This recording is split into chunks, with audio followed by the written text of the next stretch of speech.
చేస్తూ ఉన్న పరిస్థితి. పేదవానికి ఈరోజు ఆరోగ్యం అందుతా ఉన్నా అందకపోయినా కానీ కనీసం ఆలోచన చేసే నాతుడు కూడా ఈరోజు రాష్ట్రంలో కరువైన పరిస్థితి. ఇలా ఏ వ్యవస్థ చూసుకున్నా ఎక్కడా కూడా మంచి కనపడడంలా, అన్నీ కూడా తిరోగమనమే కనిపిస్తూ ఉన్నాయి. రాష్ట్రానికి సంబంధించి ప్రభుత్వం బాధ్యతగా చేయాల్సినవి ఏవి కూడా బాధ్యతలు నిర్వర్తించడంలా. నాడు నేడు ఆగిపోయింది. మెడికల్ కాలేజీలు అమ్మేస్తూ ఉన్నారు. ముఖ్యమైన రాయలసీమ లిఫ్ట్ వంటి ప్రాజెక్టులన్నీ కూడా చేయకుండా ఆపేసిన కార్యక్రమాలు కనపడతా ఉన్నాయి. రైతుల గురించి పట్టించుకునే నాతుడు లేదు, పిల్లల గురించి పట్టించుకునేవాడు లేడు, అక్క చెల్లెమ్మల గురించి పట్టించుకునేవాడు లేడు. చివరికి అక్క చెల్లెమ్మలకు పొదుపు సంఘాలకు 0 వడ్డీ డబ్బులు కూడా ఇవ్వని పరిస్థితి.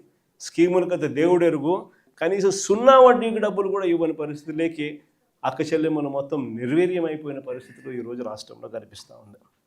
ఇలాంటి పరిస్థితుల మధ్య వైఎస్ఆర్ కాంగ్రెస్ పార్టీ శ్రేణులు ప్రజల తరపున పోరాటం చేయడానికి వైఎస్ఆర్సీపీ జెండాను చేత పట్టుకుని ప్రజలకు అండగా తోడుగా మేమున్నాము అని చెప్పి ఈరోజు వైఎస్ఆర్సీపీ పార్టీ రాష్ట్ర వ్యాప్తంగా ప్రజలకు తోడుగా ఉందని చెప్పి గర్వంగా కూడా ఈరోజు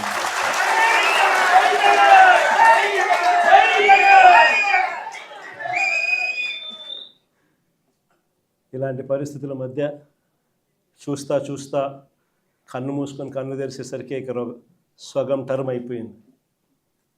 5 ఏళ్ల కాలంలో సగం టర్మ్ అయిపోయింది. ఇక మిగిలినది మరో సగం టర్మే.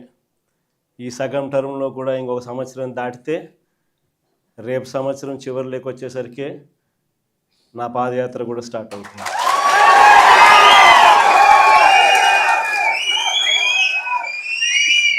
దాని తర్వాత 1.5 సంవత్సరం నేను కూడా రోడ్డు మీదనే ప్రజలతోనే ప్రతి నియోజకవర్గము తిరుగుతూ వస్తా. ఆ తర్వాత ఆ పాదయాత్ర స్టార్ట్ అయిన తర్వాత చంద్రబాబు నాయుడు గారికి వైఎస్ఆర్ కాంగ్రెస్ పార్టీ శ్రేణులు ప్రతిరోజు చంద్రబాబు నాయుడు గారికి సినిమా చూపిస్తాం.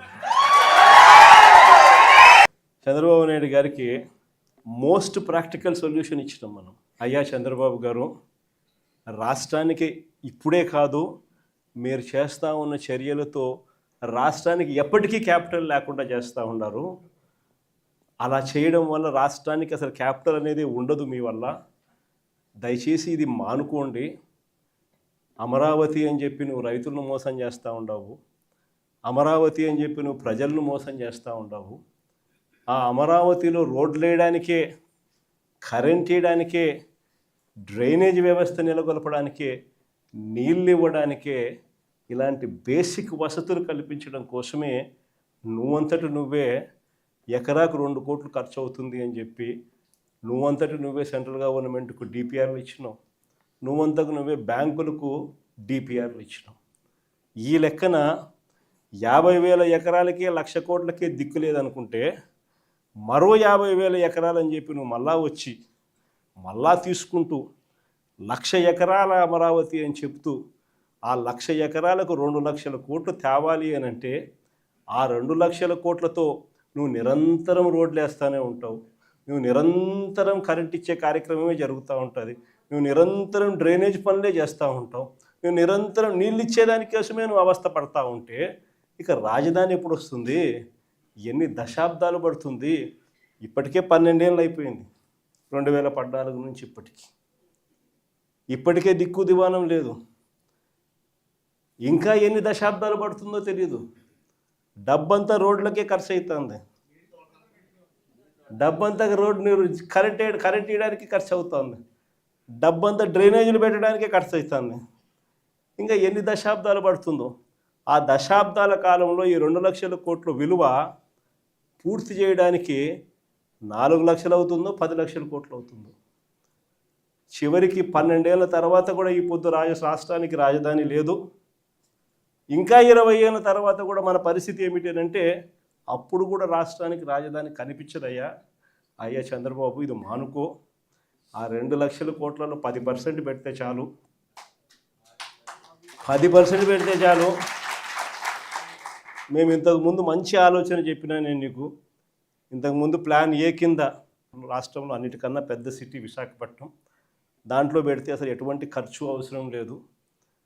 కర్నూలులో న్యాయ రాజధాని కింద అప్పట్లో కర్నూలుకు మనం మాట ఇచ్చినాము, అది నెరవేరుస్తూ అక్కడ న్యాయ రాజధాని పెడుతూ ఇక్కడే అమరావతిలో లెజిస్లేటివ్ శాసన రాజధానిని కూడా తీసుకొస్తే బాగుంటుందయ్యా అని చెప్తే నానా యాగి చేసి రాజకీయాలు చేసి అది వద్దు అన్నారు. సరే పోనీ అది వద్దు, పోనీ ఈ ప్రాంతంలో అయినా కానీ నువ్వు చేసే పనికి అసలు రాజధాని లేకుండా పోతుందయ్యా, ఆ పని చేయకుండా కనీసం ఇక్కడైనా ఆలోచన చేయి. మచిలీపట్నంలో నువ్వు కాదయ్యా పోర్టు కట్టింది, మేము కట్టాం.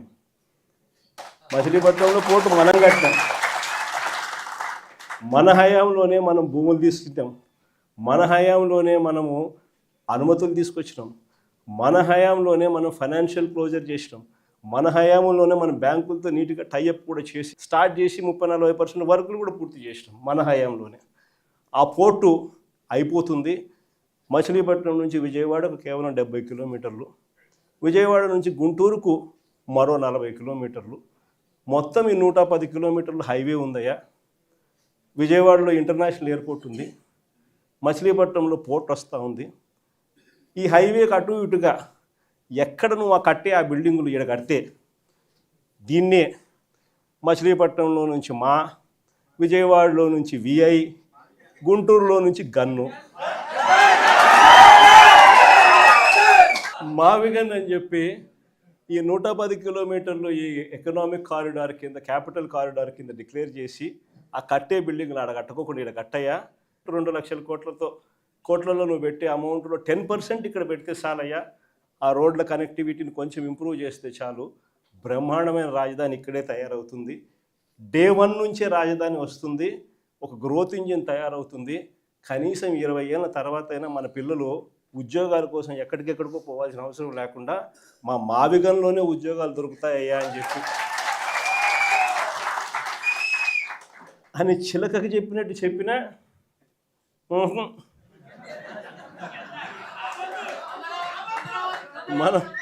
మనం ఎంత బాగా చెప్పినా కానీ, ఎంత లౌక్యంగా చెప్పినా కానీ ఆహా, ఎందుకు ఆహా, ఎందుకు వద్దు? కారణం ఆడ 2 లక్షల కోట్ల వర్కులు, మొబిలైజేషన్ అడ్వాన్స్ 10%, అందులో 8% తీసుకోవడం. సో ఈ ఆదాయాలు అనేటివి ఉండవు కదా మావిగన్ అంటే, కాబట్టి వద్దు. దాంట్లో కాంట్రాక్టర్లు ఎవడు అంటే ఒకడు ఈనాడు వియంకుడు, ఇంకొకడు బలుసు శ్రీనివాసులు, ఇంకో బినామీ, అంత ఇల్లే దోచుకోవడం, పంచుకోవడం, తినుకోవడం. అందుకని ఆహా, జగన్ ఏం చెప్పినా ఆహా.